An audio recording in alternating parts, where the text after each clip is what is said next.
1 minute and 13 seconds. That's how long it took to go from hero to zero. That's how long it took for my marriage to go from bliss to utter crap. At least that's what the phone screen read. 1:13. I looked at my friends, Brad and Julie Carmody. Julie's look expressed guilt, remorse, and pity. Brad's was utter shock. They say people's mouths sag, and his lower jaw was exactly that. As he struggled to say something, anything at all, I made a decision. I have to go, I said, and turned away, suddenly embarrassed beyond belief. Oh, no, you don't! Julie shouted back at me. You're not going anywhere without us. We're not leaving you alone right now. Next chapter. Brad and Julie had been good friends for the past 2 years. Brad for longer than that. I'd known Brad since high school. He played football for his high school, just like me. Then we ended up at Central Michigan together, but we played basketball as players. I made it to halfway through my sophomore year before I ran out of money. I realized college wasn't for me, so I dropped out and moved back to our small town. I then got a job with the Department of Public Works and decided to get an associate's degree at the local community college. Brad completed the 2-year degree in almost 3 years. We kept in touch after I left, and he came to visit us on vacations. Christy worked as a cocktail server for a friend of mine. A friend because he owned a bar in suburban Detroit, and I spent a fair amount of money there. Jimmy owned the Burning Barn, a great little bar that had a stage and live entertainment 5 nights a week. Except for a bottom tooth sticking out a little sideways, Christy was a goddess in every way. And her smile made her even cuter. I called it a chubby smile, and combined with the cute wrinkles at the corners of her mouth, it was simply intoxicating. Despite her effect on me, I stayed away from her. I knew the owner and the rest of the staff and spent many evenings sitting behind the bar just chatting and getting to know them. Christy was usually one of the 2 servers on duty, and Jimmy loved it.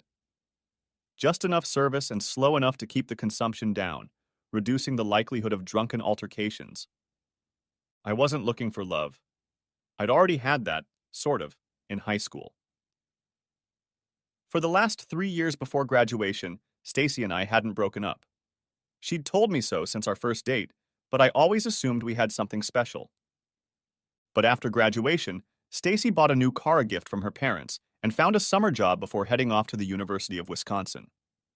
We both decided to end the relationship, so neither of us would be hurt by the other, but hoped to remain friends. No, I was at the bar to hunt. In college, I had my own distractions too. I knew sooner or later I'd meet a girl I wanted to settle down with. So now or never, I had to sow all those wild oats. There were plenty of oats. Every once in a while, I'd drop in on a pretty girl. Sometimes I would sit at the bar and wait for an unlucky girl to come up to me. Over the course of the evening, many of them would run out of luck and approach me. My success rate was over 50%, so I guess I had a right to gloat. A year after I started hanging out there, I stopped for gas at a late-night gas station after the bar closed. As I was finishing up, Christy pulled up. We chatted for a few minutes. Honestly, I was the one chatting because she was busy flirting. Because of the cold fall temperatures, we decided to stop for water and air, and I hopped in the car with her. We talked for a bit, and then she seemed to get concerned. "Why don't you ever come near me?" she asked bluntly. "Well," I mewed, "probably because you work for Jimmy, and I'm not there to cause trouble." "Okay," she said, stretching the word like she wasn't sure of my answer. "How about you take me out to dinner Friday night? Jimmy doesn't own my free time, and I promise I won't bite." There goes that damn smile. I'd probably cancel my vacation to ask her out. Sitting so close to her, even in the morning darkness, I saw plenty of good reasons to ask her out. Christy turned out to be more petite than I had anticipated. After dinner that first Friday night, Christy wanted to go out. She spared no words, although she didn't say, "Let's go out and have fun." We went to my apartment and got right into it. At the bar the next 3 times I was there, instead of seeking me out, she tried her best to avoid me. Finally, I cornered her as she was coming out of the restroom. "What the hell, Christy?" I asked her. What did I do to make you treat me like shit? Me? She replied sanctimoniously. I didn't think you liked me. She wasn't looking into my eyes, but at my crotch. I can tell when I'm not wanted. Jesus! I looked at her like she was crazy. That has nothing to do with it. I wanted to get to know you better. Not all that superficial shit we talk about at dinner. Maybe just relax, you know? Not this bam bam bam bam bam, thanks, Mom. I feel like you're in a hurry to get somewhere. Like I'm on the clock. Christy's gaze softened considerably, but she looked guilty. She was looking anywhere but at me, clearly trying to think of what to say next. Yeah, she apologized. About that. Look, I like you. You're handsome and funny. You know, you have a good sense of humor. The third time was a success, but after our late-night conversation, it almost didn't happen. I didn't want to become a stepfather, and I was already wary of her. We took our time, did everything right. After that, she started calling me instead of just waiting for me to show up at her workplace. Christy and I went out 3 more times before the end of the month, and on my birthday, we went to a nice restaurant. When we got into my car after the meal, she looked at me with puppy dog eyes and asked, "Why don't we go to a bar and do a little dancing before we drive to your place?" "Why would you want to do that?" I asked, surprised. "I mean, you spend 5 nights a week there." "I know," she said, looking down. "But the Saboteurs are playing tonight. I like their music. You know I'm not allowed to dance while I'm working a shift. Just for a little while, please?" The whole thing was too weird. Not her question, but the way she got into character. Aggressiveness replaced passivity at the snap of her fingers. It didn't take me long to capitulate, though. Luckily, we found a table. It was only 9, and since we were there for an early dinner, there were still a few tables available. The establishment was filling up fast. We ordered drinks, and Christy's coworker began berating her for not being able to stay away. A few minutes later, Christy and I found ourselves on the dance floor. I knew this band well, as they performed at the Burning Barn about once every 90 days. They were good too. The lead singer was a short guy with a shaggy haircut. He looked like an American boy, except for his creepy mustache. It annoyed me a little that he kept staring at Christy. He was singing at full blast, the band was belting out a fast rock song, and still he kept his eyes on her sitting on the floor. She was looking at him too, until it hit her that she was dancing with me. We danced through about 6 songs in a row, and I was already hoping for a slow one when the band called a 15-minute break. Christy and I went back to our table, mostly to make sure it was still there, and then I headed to the restroom. By then, I'd made it through about 3 songs. When I came back, Christy was nowhere to be seen. I sat down at a table, and Christy's coworker walked by and stopped to ask if we were ready for another drink. I was overheated and ordered a beer and a glass of water, then told her to bring Christy another shot of whatever was in her glass. When she came back about 5 minutes later, Christy was still nowhere to be found. I asked if the server had seen her, and her nervous response was very inappropriate. I think I saw her leaving for the ladies. Janie and I knew each other, as did the rest of the staff. We weren't that friendly, but I knew her well enough to realize she was hiding something. "Oh, maybe she's not feeling well," I suggested, trying to give myself a look of ignorance. "You know, too much desert on top of the alcohol." She was out of there like a shot. I stood up, leaned my chair against the table with the back inward, and began to methodically search the bar. If we weren't sitting near the back room, at one end of the long bar, I probably would have started in a different direction. Instead, I peeked behind the door and saw nothing. I was about to continue when I heard Mr. Leadsinger's voice. "Shit, baby," he said tiredly. "That was shit." I leaned back in my chair and took a few steps into the well-lit room. Christy was kneeling in front of Davy Vick, the voice of the Saboteurs. "Say, baby," he smiled and wiped her chin with his index finger, pulling it aside. "Why don't you tell your lover you're not feeling well and meet me here after last call? I have what you need." She rose uncertainly, but answered nothing. "Yes," he continued. "Kiss him on the lips and tell him to take you home. Meet me here in, say, 2 hours. No, she answered quickly. I can't go back. You see my son. Oh, well. He didn't look all that disappointed. Thanks for the birthday present. It was the best one ever. He turned to walk out the same door I was standing in, and I froze in place. Oh, shit, he exclaimed. Christy turned to look at me. She looked dejected, maybe depressed, but not scared or worried or pissed off like I expected. Back off and die, Christy, I said as loudly as I could as I turned and walked back out to the bar. I'm sure a few people even heard me over the rumble of pre-recorded rock music. I was walking forward quickly when I heard Davy. Yahoo! Christie's is back on sale. I spun around on the spot, intending to punch him in the face, but the scuzzy little asshole had already walked out the same door and moved through the crowd toward the stage. The owner was a tough son of a bitch. He had to be, since he owned a pretty rowdy bar that only had bouncers absent on weekends. He intercepted me as I headed for the door. What's going on? He asked, but I think he knew. I have to go, was all I said as I tried to get around his huge figure. Relax, Joey, he said, putting a calm, friendly hand on my shoulder. You don't have to go off half-cocked like that. Don't worry about it, I said, looking up at him. I only had one drink. He was looking over my shoulder at something or someone.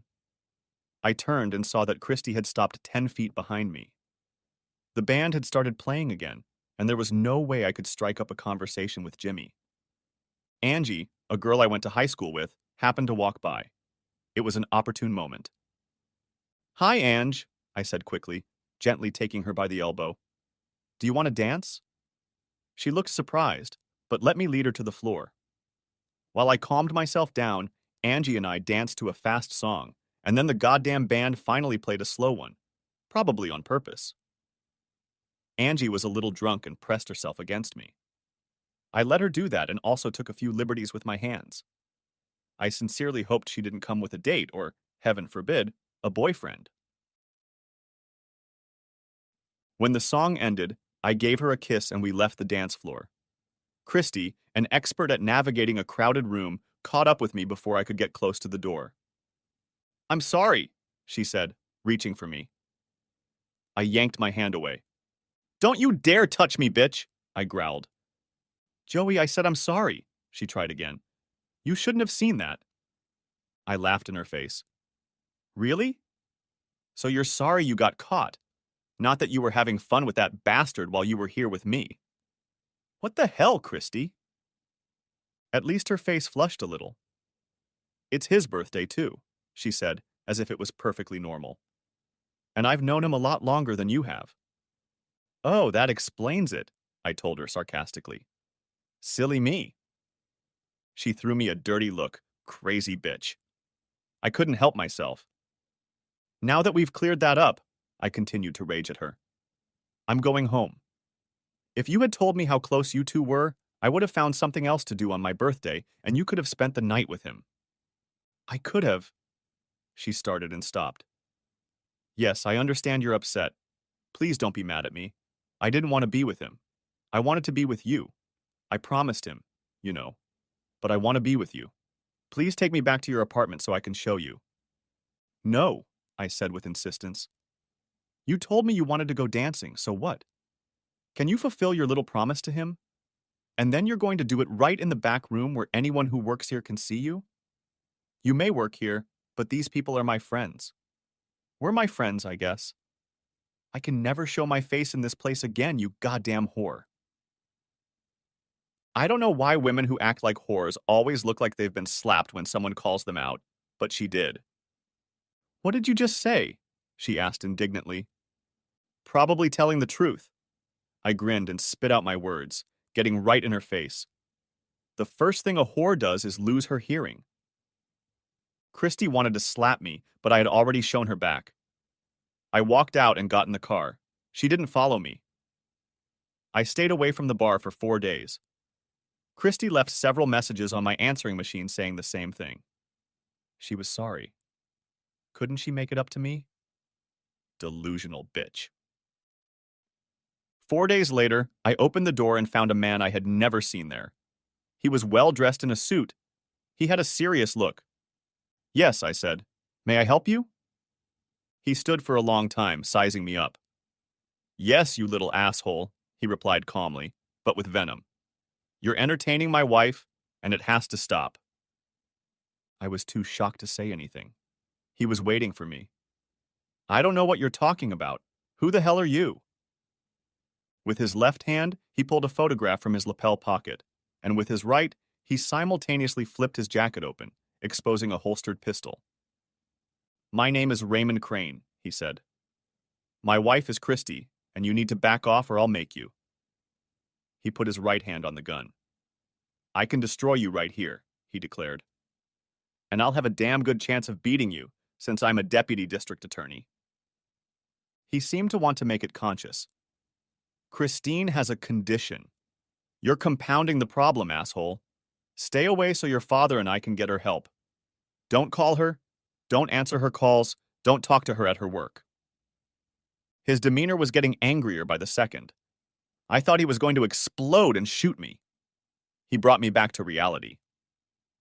"Nod your goddamn head if you understand me, you little goddamn freak." I nodded. He turned without saying a word and walked away. When he got into his expensive car, I closed the door and sank into the chair. I had just avoided the missile and heeded his warning. A week later, Christy approached me at the bar, and I asked her to send another waitress. "I know Ray came to see you," she said, ignoring my request. "He's lying, you know. We were married, but we're divorced now. We have a son together. He's controlling me. Don't pay any attention to him." "Christy," I replied, "even if he doesn't, it's over between us. Your disrespect for that singer was enough." "Oh, I see," she began, her emotions instantly flipping. "Your little male ego can't handle the fact that there are other men in my life. That's fine. You're just a little boy." It wasn't necessary to answer, though there was a lot I wanted to say. Besides, I believed her husband. I found a new bar I frequented. After that, I reconnected with Brad on social media. We immediately organized some fun activities that we both enjoyed. He organized a consistent racquetball game time on Saturdays, and afterwards we would go to the bar across the street to have a few beers and watch football. I organized a camping and fly fishing trip, which was the most fun I'd had in a while. Brad knew my story about Christy. He had become familiar enough to get in a lot of barbs, and I had gotten to the point where I could even laugh at them. My newfound love of country music and rhythm and blues brought a lot of ridicule. I lost my love of rock and especially cover bands. I also rarely went on dates, preferring to fill my time with more important pursuits. But then he met Julie. Shortly after that, I met Catherine. To everyone, she was Cat, so that's what I called her too. She struck me at first sight. Her striking beauty was the first to catch my attention in a long time. The little club Julie and Brad dragged me to was hosting a Jack Johnson-type performer who was actually very good. It was my turn to buy drinks at the bar because the place was packed and the servers were too busy. As I turned around carrying 3 drinks, I bumped into her, spilling beer and whiskey all over her blouse.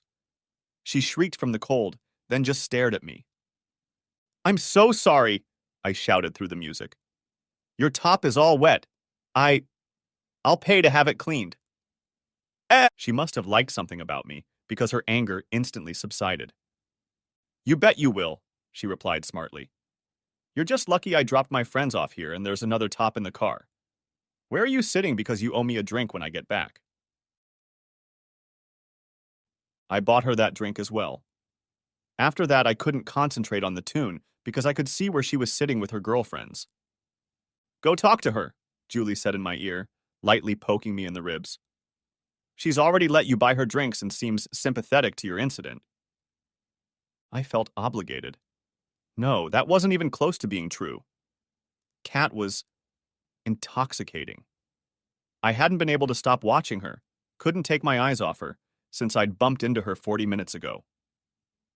Cat introduced her friends, and while I stuttered and stammered, she quickly went back to chatting with her friends. A slow song played, and I stood up for the second time in as many minutes. Would you like to dance? I grumbled, trying to make my voice deeper. I think she felt annoyed at first, but then she studied my face and smiled.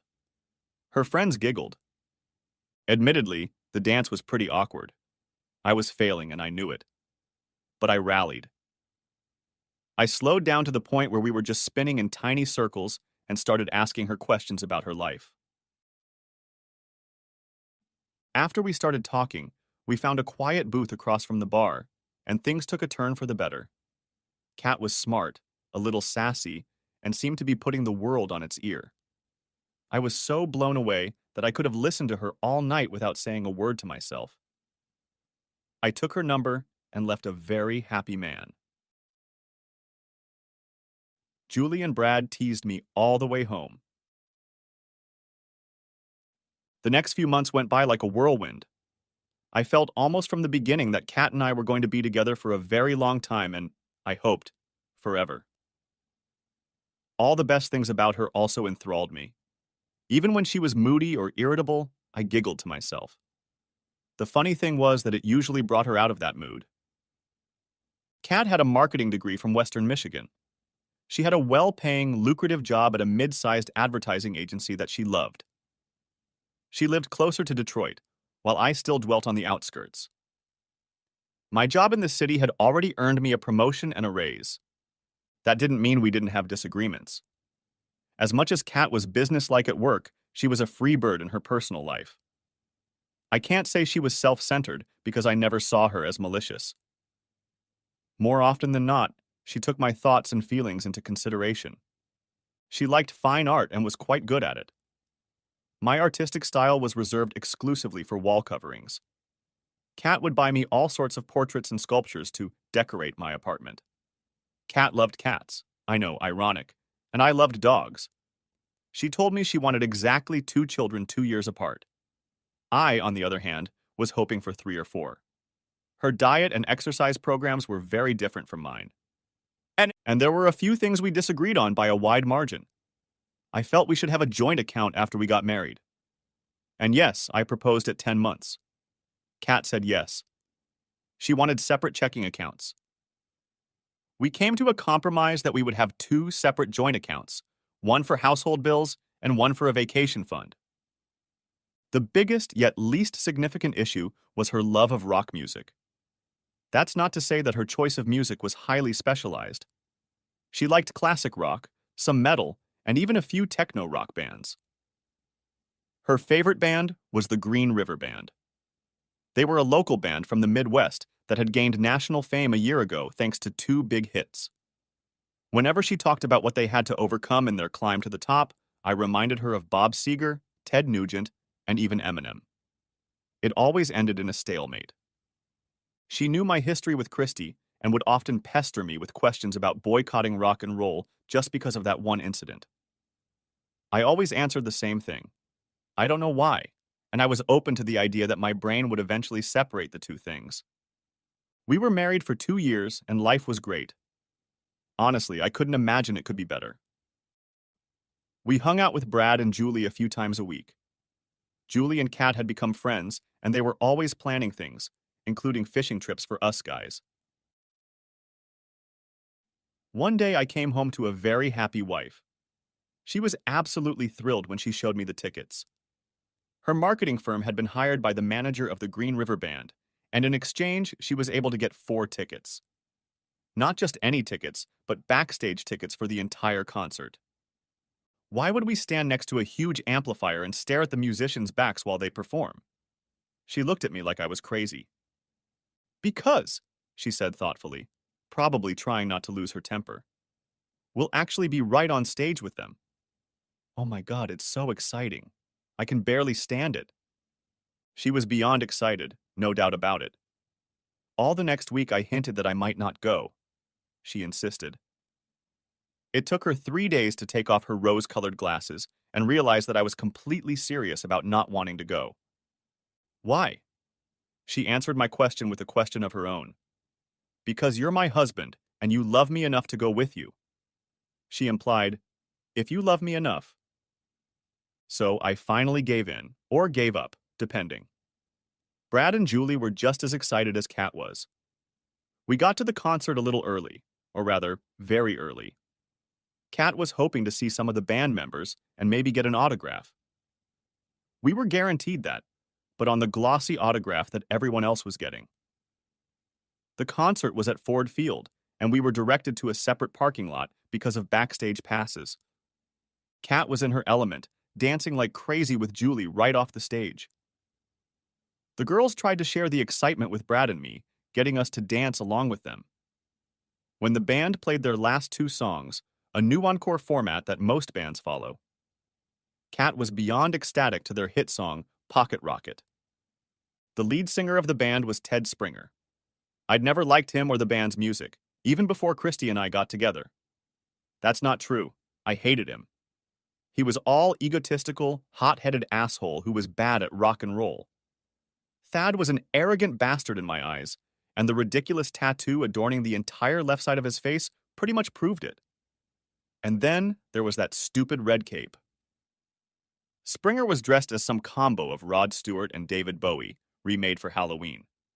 Shortly after their song, he looked back at our group of 20 audience members backstage and smiled when he saw my wife and Julie doing it. He made a motion with his head toward one of the assistant directors, and a guy in a headset and carrying a clipboard immediately came over to us. He said something in both Julie and Kat's ears, and they nearly jumped out of their skin. Without even looking at me, Kat followed the man straight to the stage. Julie at least cast a glance at Brad over her shoulder as she followed Kat. Thad danced with the women, letting them do most of the work. When the song ended, the crowd went wild. For the last song, the band chose another big hit, the ballad, You Were the Soul of Me. He serenaded our women, even running the back of his palm over Kat's cheek. My wife looked like she was in a trance, and that's when I first got my first bad feeling. The song ended with a big, dazzling light show erupting on the final chord. Our wives were led off stage, from the other side of the stage. I looked over at Brad. He had the same anxious look on his face as I did. The applause went on and on. The band walked off in the same direction as Kat and Julie. Just then, the lights came on in the hall. We were all standing behind a small barrier. I figured it was to keep us out of sight of the many cameras that were recording what was going on. I stepped forward and one of the guards noticed me. "Hey, you can't go out there," he commanded. "One of the concierges will escort you back the way you came in." "My wife was in there," I told him. "She and my friend's wife were let out that way." I pointed to the stage. "Where should we go to wait for them?" The pitying looks we both received only added to my unease. "There's a stage exit door over there," he pointed to the opposite side of the arena, next to what looked like the tunnel our football team used at halftime. Brad and I made our way through the auditorium, resisting the flow of the crowd like fish swimming through the current. By the time we were on what we thought was the other side of the stadium, most people had already left. I backed up into the aisle every now and then to get a landmark. After several failed attempts, we finally ran into a security officer who led us through the aisle, down the stairs to the field, and past a gate that we would never have known about had it not been for his instructions. Half an hour after our wives left the stage, we found ourselves in a concrete tunnel, waiting for them and wondering if we had missed them in the commotion. Neither of the women were answering their phones, so Brad and I did the only logical thing. We stayed put. We watched anxiously and tensely as the exit with two doors closed. Several people, mostly women, came out through those doors, and when we asked, they confirmed that they were part of the band's entourage or photo shoot. Finally, after another 45 minutes, the door opened again, and this time Julie came out of it. Brad looked both very angry and relieved at the same time. It was probably these feelings that made him freeze in place instead of moving into his wife's arms. After all, she was the one who had initiated this contact. "Where's Kat?" There was no emotion in my voice. I was too exhausted to show emotion. That would come later. Brad looked at Julie, and Julie looked at me. Her facial expression told me too much without revealing any details. She left. The pause between those two simple words caused a lump in her throat that almost made her expel the demon or swallow it back. I thought she was going to throw up. She left you a message, Julie said, pulling her phone, Kat's phone, out of her little clutch and holding it out to me. Brad suddenly found his voice. What do you mean she's gone? He asked incredulously. She was with you. Fear appeared on Julie's face. She already knew she would have to explain this to Brad and me. Far more concerning to her was the question of how to tell her husband. I tried, she told Brad. Then, turning to me, I tried. By then, I had already opened my wife's cell phone. What am I supposed to be looking for? I asked her with insistence. Perhaps there was still time to stop what was happening. Julie told me to look at the last video on her camera. I found it and pressed play. I'm making this video, she began, because I don't have time to tell you everything in person. I'm sorry, it's only partly true. I'm afraid to do it this way. She paused, but regained her determined look. The band has asked me, Thad, to go with them on the rest of their Midwest tour. That's 4 more concerts. Joey, I have to do it. I want to do it. I'll never get another chance like this. It's a once-in-a-lifetime opportunity. I know what I look like. I know we're married and that our marriage could suffer. I think I know what you'll be thinking about while I'm gone, too. Please don't dwell on it. I can't explain it all now, but I'll be home in 2 weeks, give or take a day, and I'll explain it all to you then, I promise. I gave Julie my rings because I love you, and I want you to put them back on my finger when I get back. I also promise right now that I will never do anything like that again. I love you. I know you're looking and wondering if it's a lie, but it's not. I'll be ready to prove it to you. Someone knocked on the door, presumably a small closet-like room, and she said louder, I'll be right there. She turned to the camera again. I love you, Joey. Please don't worry, everything will be fine. I'll see you in a few weeks. The video stopped. I looked at the screen in complete shock. The time was showing 1:13. 1 minute and 13 seconds to ruin everything I thought we had. Next chapter. Brad and Julie, as promised, got me home safely. Over the course of a few beers, they talked nonstop about Kat and the concert, but it didn't help. Can we change the subject, please? Sourly I asked. They tried, and so did I, but it only resulted in silence. The concert and my wife's incredible acrimony was all we could think about. After that, I told them they could go home and I was off to bed, since the next day was a work day. And that was good. I needed the distraction, and it had been a busy day. That night, at almost 6 o'clock, my sister walked into my apartment. I talked to her over dinner and explained what had happened. Elena was my big sister and the guiding force in my life. I knew she would give me perspective and something to think about. Unexpectedly, Stacy, my high school friend, followed her into my house. Elena had befriended Stacy in high school when we were dating, and they remained friends after college. They bought some gourmet sandwiches from a little store we frequented. What do you think you'd like to do? Asked Elena, after I laid out the details of the previous night and showed her the video of it. I honestly don't know, I shrugged. If I had to make a decision right now, it would be divorce. Elena and Stacy nodded slowly. I could tell by the look on their faces that they agreed with me.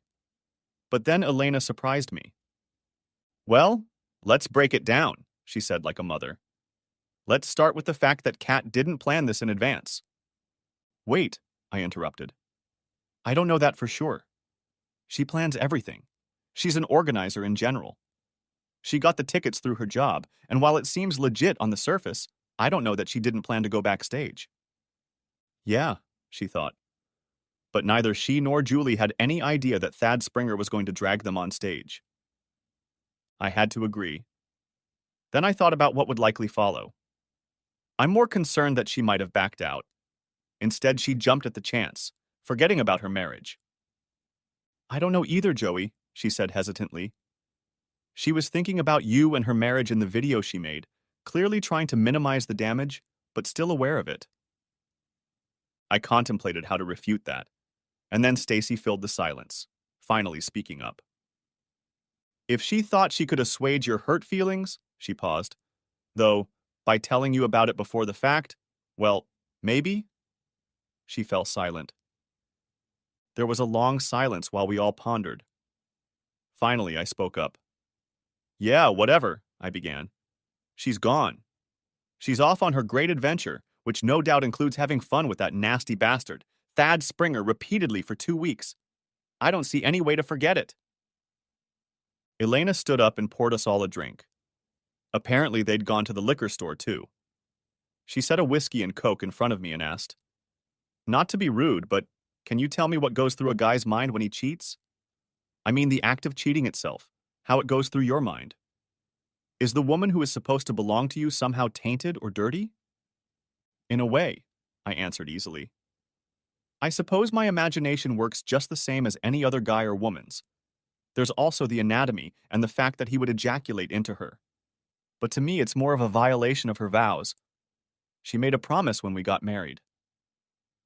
I felt uncomfortable having this conversation in the presence of my ex. I guessed she reciprocated me because she blushed. The fact that she was doing it with another man is a deal breaker for you. That's for sure, said Elena. Stacy seemed eager to speak up. But it's not just some other guy, it's Thad entertaining Springer, right? Again, whatever, I said. Some random guy or Springer. In fact, it could be worse. Because he's a celebrity? Stacy was fishing. I mean, as she said, the opportunity of a lifetime. Not for me, I replied. Let's say he's really good, you know. And that's quite likely, considering what a celebrity he is. How can any husband compete with her memories? I don't really like the idea of spending the rest of my life having fun with just one man who's almost always thinking about what she did with that asshole. That made Stacy grimace. I guess the male point of view gave her a lot to think about. One more thing, Elena cut in. What about getting even? Would it help you move on if you had fun with someone else? For a moment, I thought my sister was suggesting Stacy. Not at all, I said firmly. 2 wrongs don't make a right. The conversation turned to what I planned to do while she was gone, how I would keep my sanity, and what I might need from both of them. I watched Stacy lean forward in her chair, tensely awaiting my answer. The next night, Stacy returned without my sister. We ate pizza and reminisced about better times. Stacy told me about her time in college. I told her about how sports had stalled in my decision to leave the university. We talked about our jobs and what we liked about them. When we were talking and about to doze off, we announced the evening. Stacy, I suggested, if you're as tired as you look, I have a spare room. She looked at me, sizing me up. No, she said. I'm fine. I'm just rolling down the window.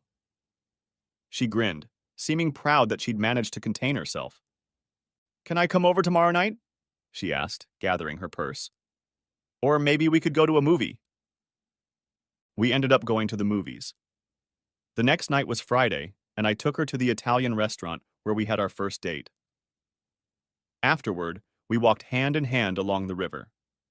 As I was dropping her off at her house, I leaned in for a kiss and she didn't bother to stop me. Sunday was the first day I didn't see anyone. Brad and Julie called to check on me, but we ended up discussing the day's football schedule and the surprise winners and how our fantasy players had performed. Julie told me she was glad I wasn't sulking on my alcohol. Stacy and I resumed our Tuesday meetings and every other day that week. We revived a lot of things that we had left undone after the breakup. I didn't see Elena, although she called several times to check on me. I expected Stacy to tell her what we were doing. 2 days before Kat was supposed to come home, at least that's what she said in that damn video, I got a call from Julie. Kat called her and told her to tell her that she was going to Boston for one last show and that Tad was paying for her airfare home. She said she would take an Uber from the airport. What's more, this extra gig would force Kat to spend another 6 days on the road. I could feel Julie cringing on the phone, trying to relay Kat's ridiculous statements. She wanted Julie to tell me that she loved me and couldn't wait to see me. For me, all thoughts of staying with Kat ended with that call. She didn't even have the guts to call me. Brad and Julie seemed so embarrassed by the whole ordeal that they distanced themselves from me immediately after that call. I knew I hadn't lost them as friends for long, just until Kat and I made a decision about our future. Stacy took charge. 2 nights after that call, Stacy and I sat in my living room watching a romantic movie. When I moved closer to her, she got nervous. I still couldn't make my move. Joey, she said affectionately. I know, I know, and believe me, I feel it too. Over the past few weeks, my feelings for you have grown exponentially. Exponentially. But I'm not going to be the person to help you cheat. You might not even consider it cheating, but I can't do that. I'm falling in love with you all over again, and I want us to be together when all the dust settles. Can you understand that? See, I pulled her to me and rested her head against my chest. I understand, I told her sincerely. I think I want the same thing. These last few days I've been wishing I'd gone to college. I shouldn't have left you. I felt her take a deep breath and heard a snort.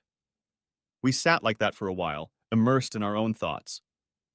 Can I still see you when she comes back? My tone was desperate. We can see each other as friends, she sighed. I'm hoping that this will lead to something more serious. Have you made any decisions about your relationship with Kat? It was her turn to speak in despair. I'm over her, I said firmly.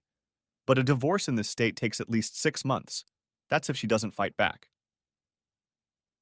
We hugged each other for a long time that night. I think we were both holding on for dear life. I'm sure Stacy was thinking the same thing I was. We were cheating right then, even though we were just cuddling. I tried to relate that to what my wife did to me. How Stacy tried to work it out, I never asked. For the next 2 days and nights, neither Stacy nor I communicated with each other. The next morning, I started calling lawyers. I ended up making an appointment with one who was recommended to me by a coworker as a shark. After initially telling my story, I asked if we could serve her in Boston. It can be done, he said with a smirk. It'll cost a little more, but we can definitely do it. We might be able to get something from Thad or his group. He did, after all, propose infidelity to a famous married woman. There's a chance it'll go nowhere, but... No, I interrupted. He's got lawyers who know a thing or two about this case. He knows it too, or he wouldn't be so brazen about it. Just pitch it to her. And oh, I want to attach this to the paperwork. And I took off my wedding ring and held it out to the man. He accepted it gleefully. Stacy was pleased that I had contacted a lawyer and started the process. But there was some hint in it that I couldn't understand. All right, Stacy, I said. Spit it out. She thought for a long minute. I don't know, she started, then stammered. I like you, Joey, and you already know that. I think it's a lot more than just liking you, and I can feel it from you too. But I don't want to start or resume our relationship with Kat and what she did to you looming over us. What are you saying? I asked, getting annoyed. Don't get upset with me, please, she replied. Those scars you have, left by those 2 bitches. I want you to get them over with and healed before we get too serious. I'll do my part to heal and show you, prove to you, that you can trust me. But I think you need to talk to Kat and try to find out why she did it. Otherwise, you won't be able to regain your self-respect and feel confident in your future decisions. She quickly changed the subject, seeing my irritation. Arguing was not her goal. Later that night, lying in bed, I tried to push her words to the back of my mind, but I couldn't shake them off. She was right. Christy was different, I told myself. I hadn't fallen in love with her yet, hadn't gotten attached. But the more I pondered, the more I realized that only time had saved me. A few more months, and who knows? Maybe things would have been much worse. Kat was much harder to explain. I knew she was strong and impulsive. Those were qualities I loved about her, but turned against me. They became deadly. As the new day dawned, I too felt lighter and more enlightened. I knew I still had a lot to do besides finalizing the divorce papers. Julie worked at a community center and tutored less fortunate children. I asked her to recommend a mental health professional or therapist for me. She knew 3 who had worked with several of the children at the center. I talked to all 3 and eventually settled on a guy named Oscar. None of my business, Joey, she said cautiously. But what led up to this? I knew what she was asking, and it didn't upset me. I'm just working on myself, I answered simply. Need to figure some things out. That got me a raised eyebrow, but also a respectful look. It was nice to see something other than pity looking back at me. The next thing I decided to do was to focus on what excuses Kat could come up with and make a plan to stop them. It won't be for the sake of argument. If I want to find out what kind of woman she is, exactly what kind of woman she is, I'm going to need a means to cut through all this nonsense. After thinking about her video and comparing her to Christy, as crazy as she is, I decided that her first line of defense would be fragile male ego. I made some notes in the journal I bought that day. When I got a little stuck, I called Stacy. Well, you're halfway there, she exclaimed when I told her what I thought I was up against. I was surprised, I think mostly because I had finally gotten some things right about women. You're right about ego, she said. It's the first line of defense for modern women.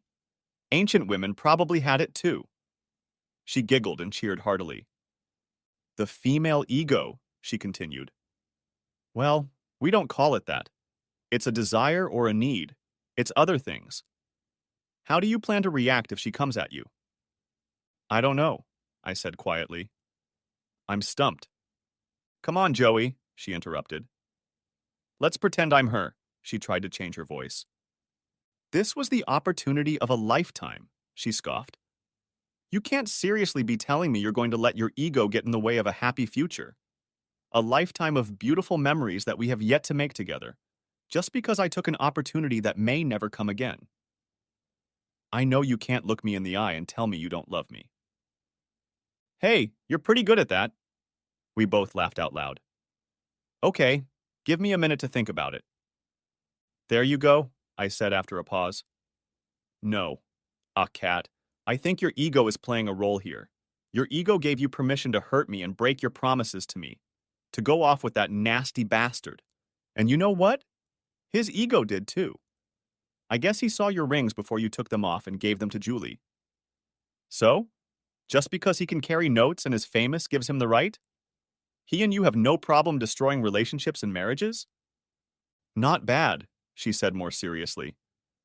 But you didn't answer her question, and she's going to throw it back at you like, I went because it was the chance of a lifetime. I told you I was going, and I was honest about it. I knew it would hurt your pride, but even more so your ego. I knew it would take you a while to get over it. You even got an extra week. Look at me, Joey. I don't love him. I've had a thing with famous people. Why can't you get over it? That question made me engage more brain cells. We were both quiet for a while Stacy let me work out the problem. Then she encouraged me and gave me a few hints. Joey, what made you so angry when you discovered the waitress giving the singer in that back room? What feeling made you mad? It was easy. She was supposed to be with me, I said indignantly. And then she just left with him. Okay, she said cautiously. Maybe, but what about this? She left you unattended, but she also spoke disparagingly of you, insulted you, and might have humiliated you if she'd been caught. Is that true? Yes, I replied quietly, not wanting to relive the event again. So her ego took precedence over yours, she continued. Her needs too, her desires. It's a common thread. Kat will use the video to throw you off balance. Hey, I told you so is how she'll frame it. Stop worrying about your feelings, yourself, and let's focus on mine. On my needs and wants, because that's what really matters. I guess so, I replied tiredly and frustrated. Think about it, she said. Maybe sleep on it. I told her I was seeing a counselor, and her mood seemed to improve. Sleep came almost immediately after my head touched the pillow. Over the next few days, I talked to Brad and got his opinion. He would divorce the bitch. That was his only position. I talked to Julie and my sister. Elena was a strange person. She thought I should try to forgive her and move on with my life. That told me a lot about Elena, but it didn't make me love her any less. It was helpful to hear her counter-argument to Stacy. She was unhappy that Stacy and I were spending time together. When I pointed out what my wife was doing, she only sighed and said she hoped I wouldn't be too hard on Kat and that I would stop seeing Stacy when my wife returned. It took less than 20 minutes to realize that I didn't like Oscar at all. Fortunately, the next day I was able to make another appointment with a woman named Lydia. She turned out to be the most responsive. When she asked what I wanted to accomplish, I told her I would never make a mistake like that with a woman again. "What do you think is wrong with you?" Her question caught me off guard. I I don't know," I replied, stammering. "Maybe I have some repressed problem from my childhood that manifests itself and causes me to be attracted to hurtful, self-centered women." "Ah," Lydia laughed hard. "Maybe it's just your mediator that's broken." And we both laughed. After that, I found it very easy to talk to Lydia. She encouraged me, but also spared no words. In the end, it came down to asking the right questions while the relationship was developing, coming up with hypothetical situations and then playing the what if game. If only I had known it was that simple. I felt so much better. A call to my attorney confirmed that they were ready to serve her with a subpoena right before the concert in Boston. The people at the apartment office weren't too happy that we had terminated our lease early, but I didn't care. I started boxing up our belongings, hers and mine, to make the process easier. Stacy and I role-played a few more times over the phone. The night before Kat was due back, I knew she had already been served. Stacy and I talked on the phone for 4.5 hours. Most of that time we talked about the future, not my soon-to-be ex-wife. I slept, with hope for the future. Strangely, I felt so good that my future was bright with or without Stacy. I was going to take my time with her. There was no way I wanted to go through something like that again. When I got home from work, Kat was sitting at the kitchen table. She had half a glass of red wine in her hands and an empty bottle next to her. She just looked up at me without saying a word. "Look who made it home." I couldn't help myself. All the rage came back in an instant. Nothing could have prepared me for seeing her there. "How could you do that?" she asked, twisting her words slightly. "Funny," I replied quickly. "That should have been my question." She tried to speak through me. "It's not going to happen tonight," I stated, raising my hand. "You're drunk or halfway there, probably feeling about the same as I did in the early days. I'm not getting the answers I need right now. We'll talk tomorrow if you sober up. You need to start thinking about where you're going to live." I headed for the stairs to change into something comfortable. Her condition I hadn't expected, though I should have. Dinner was waiting for me at the pub, I decided. I wasn't going to listen to her poor me ramblings. When I got back at 11, Kat was asleep in our bed, the former bed. I went to the spare room and got ready for bed. I got everything ready for Kat's arrival. Then I texted Stacy, "Good night." She replied, wanting to know how it went, but I didn't feel like talking about it. Especially didn't feel like typing. I told her we would discuss it the next time we saw each other. At that moment, I was haunted by the thought of whether I wanted another relationship. It wasn't that Stacy wasn't attractive enough. She was, but I knew what was in store for Kat and me. The next night, Kat was a completely different person. I was already alerted to the fact that she was talking to Julie. Brad had told me about it. Elena also called to berate me about the divorce papers. I told her to shut up. My marriage was over and I wasn't going to change my mind. My favorite dinner was on the table, and Kat looked like she'd been cleaning the house all day in addition to cooking. She was dressed in her favorite tight top and jeans. Again, no words except hi. I examined the meatloaf. Kat made a sour face. "No, I didn't poison it," she snorted, though it had crossed my mind. "Sit down," I commanded. She wasn't used to me talking to her like that. I think she went to the fridge to get me a beer, just out of spite. "Now I'm not drunk," she said, as I tentatively tasted my food. "But my question remains the same. As I understand it, I began, remembering what she'd asked the night before. Our marriage has broken up, but I have questions, and I think you at least owe me an explanation. Can we not start with that, please? She wasn't begging, she was pleading. I know you have questions.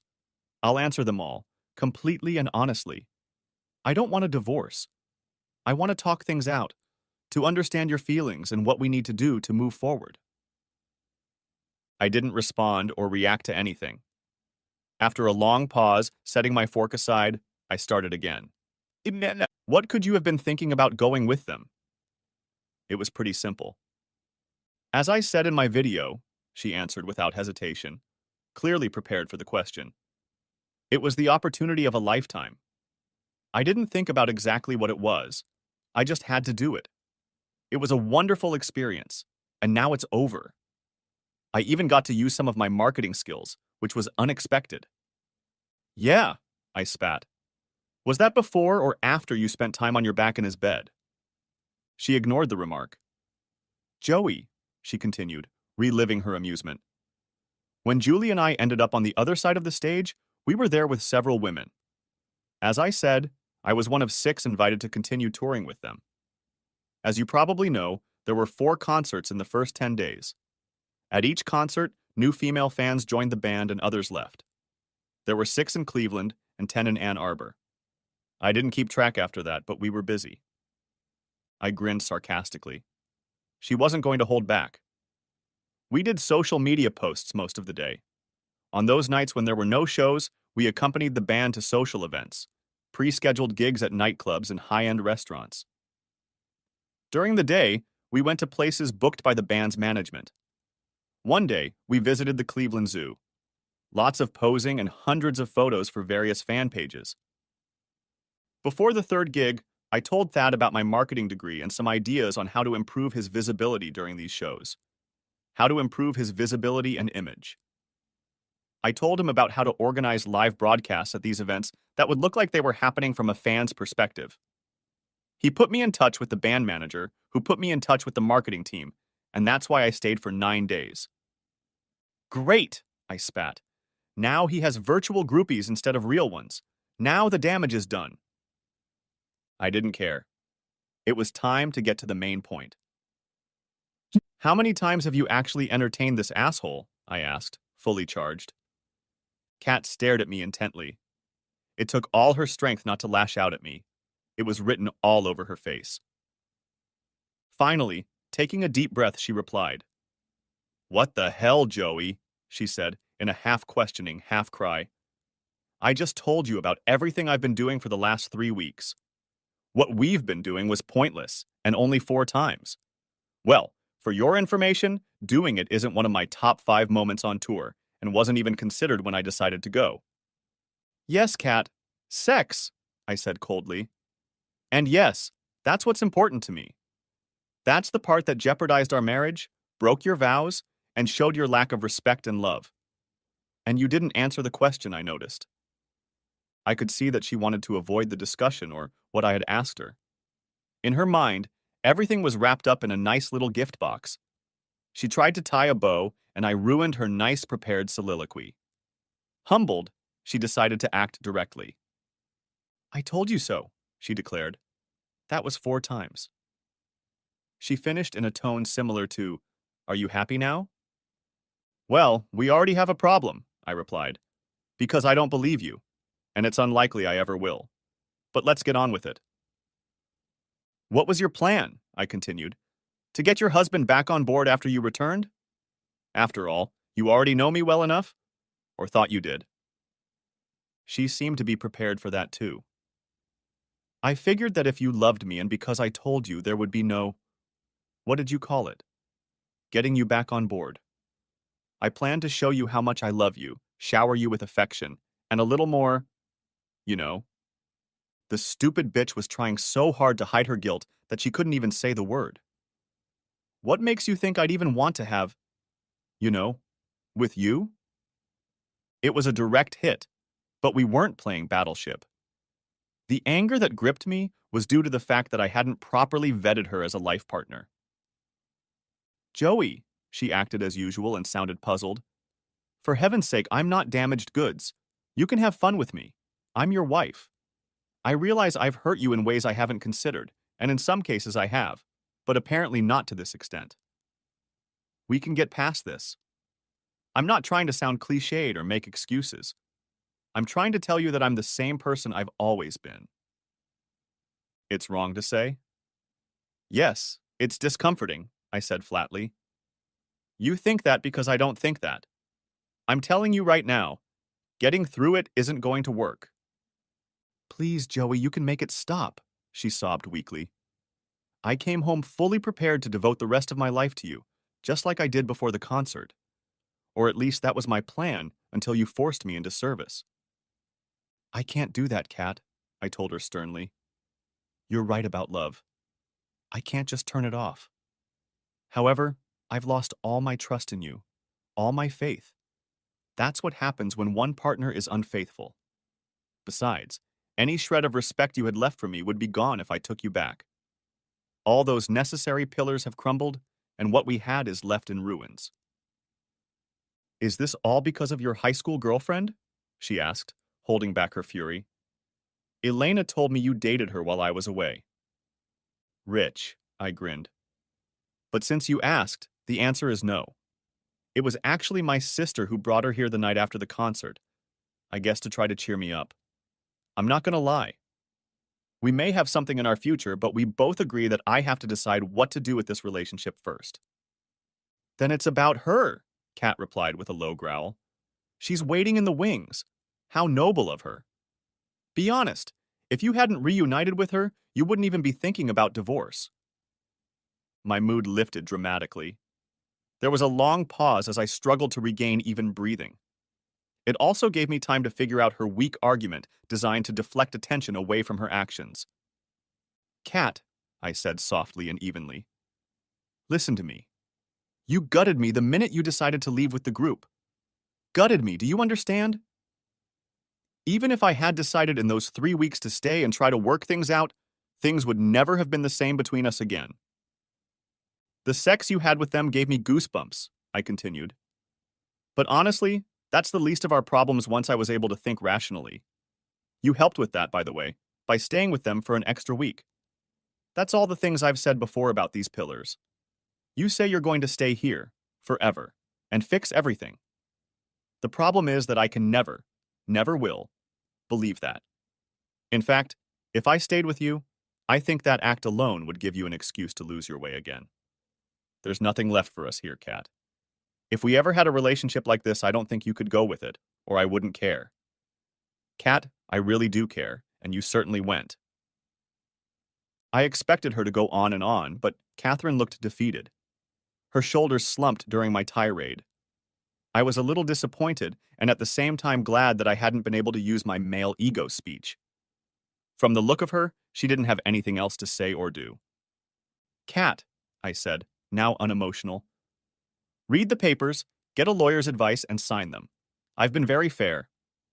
No matter what you do, I've given you notice, so neither of us can stay here longer than 10 days. I didn't box up our stuff for some trick.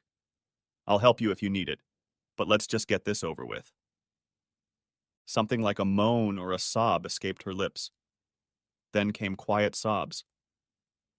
Usually the only person who could comfort her was the one standing right in front of her, but not now. She realized it too, running off to the bedroom. 2 nights later, when I got home, there was no dinner, just Kat and an almost empty house. I'm sorry, Joey, she said seriously. I'm sorry for everything. There's no hope for us, is there? It was a strange question to which I knew she knew the answer. No, Kat. I've been busy moving all my stuff out of here, she said after a deep sigh. I signed the papers. She pointed to the counter where we were charging phones and putting away mail. I was offered and accepted a job with the Green River Band as director of internet media, she said proudly. I will always love you. I know you believe you're doing what's best for you, maybe for us, and maybe you are. I wanted to tell you this face to face, like I should have at the concert. I'm leaving tonight and spending the night at your sister's. I hope you find what you're looking for and have an amazing life. Same to you, Kat. I said as she hugged me. It would be our last hug. Next chapter. I married Stacy, and we'd been together for 23 years. Where the hell does the time go? She walked in the door as I was making dinner. We alternated cooking and had gotten used to cooking for 4 instead of 5. Our oldest, Eric, had just gone to Notre Dame. The other two, another boy and a younger girl, were in high school and doing just fine. Stacy put the magazine on the counter where our phones were usually charged and our mail lay. I think all couples have this in common. She looked at me, and I immediately knew she had bought it for me. I would have waited to see what it was, but as I walked by, I noticed a picture of Catherine, and apparently she was being interviewed by Rolling Stone magazine. My thoughts wandered as I worked on the roast meat. I returned home the evening after Kat and I had talked and hugged one last time, dreading another conversation and attempt to win my heart back. I honestly admitted to her that my heart didn't lie toward that. Instead, I discovered that everything in the house was missing that belonged to her, and there was a letter lying in the center of our kitchen table. Joey, I've been thinking hard about what you said. Thanks for talking to me, by the way. Some of it made me look inside myself, and it wasn't pleasant. I don't pretend to understand men and their thinking. The whole thing is damaged goods. Women worry about their men falling in love. However, something you said made me think. It spoke to the fact that there was at least some intentionality to it and that I would be very inclined to do it again. It made me wonder if I really wanted to be married. After much deliberation, I gave you my answer and gave you your freedom. I know we were heading towards this anyway, but I decided not to delay. You were right, and unfortunately, I don't think I know myself well enough. I definitely shouldn't get into a serious relationship. But I'm still sad, because despite what you probably think, I love you and always will. Love, Kat. That was the end of it. She called me the following week to let me know that she was contracted for a new job and was accepted. She gave me her new phone number and said she would text me where to send the money from the property division when the divorce was final. I gave her my information so she could sign the papers. Stacy and I started going on dates as soon as it became clear that Kat had indeed left and taken that job. Things got even more heated when my attorney informed me that she had signed the papers. Stacy and I decided not to rush things. She, like me, feared a classic comeback, and I feared my inability to read and understand women in general. However, we found inventive ways to cope. We talked. We talked about everything and everyone, baring our souls. It became a game, something fun. We never got angry when the other didn't understand us. We were patient and caring. It took our relationship to new heights. Stacy and I married 2 years after our divorce was finalized, but by then, we both knew deep down that it was the right thing to do. Marriage was a foregone conclusion. That night, we finally had intercourse. It was amazing. Things only got better from there. When people try to describe true love, they use the standard phrase, "I'm willing to die for my spouse." I had something different, something better. Over the years, my worst nightmares have been about losing Stacy. They ranged from a car accident to some kind of illness, and the magnitude of that loss always made me wake up covered in sweat. Strangely, these dreams never included her leaving me for someone else. Stacy highlighted a few specific paragraphs from Kat's interview. After the Green River Band, she took a job with another up-and-coming local band and helped it achieve fame. A dozen years later, Kat worked with Aerosmith, then Journey. She was very well known and respected in the music industry. Interviewer: with all the success you've had, can you think of any regrets? Kat: only 2. As you know, I was briefly married, to a wonderful man, and never remarried. My second regret is that because of this crazy business, I didn't have time for other love affairs. My first and biggest regret is that because of my selfishness, I hurt and stole my only husband. Thanks to old acquaintances, I know he has a wonderful woman and family, and I am very happy for him. I know we could have been together, and I often wonder if I made the right decisions back then. Interviewer. Well, on behalf of the entire music industry, we are very grateful that you made your choice. After the highlighted portion, Stacy added a handwritten message. Her loss was always my gain, you sweet man. I love you. The end. Thanks for watching. I hope you enjoyed it. So subscribe to my channel and watch the next video.